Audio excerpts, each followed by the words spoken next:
మరణించంగానే శత్రుత్వం పోయింది. నువ్వు చెయ్యకపోతే నేను చేస్తాను.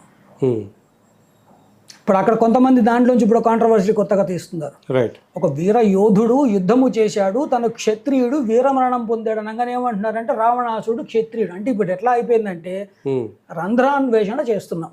అవును, ఎక్కడ ఇది కనిపించుద్దో దాని పెద్ద. ఆయన మాట ఎందుకన్నాడు అంటే మనకి క్షత్రియుడు అంటే విరోచితముగా యుద్ధ భూమిలో యుద్ధము చేసి వీరమరణము పొందిన వాడిని క్షత్రియ లక్షణాలు అన్నారు. ఆ ఉద్దేశముతోటి అన్న మాటని, రామయ్య అన్న మాటని తీసుకొచ్చి చూసావా, రాముడు రావణాసురుడిని క్షత్రియుడు అనడం అనేది సమంజసము కాదు. రైట్.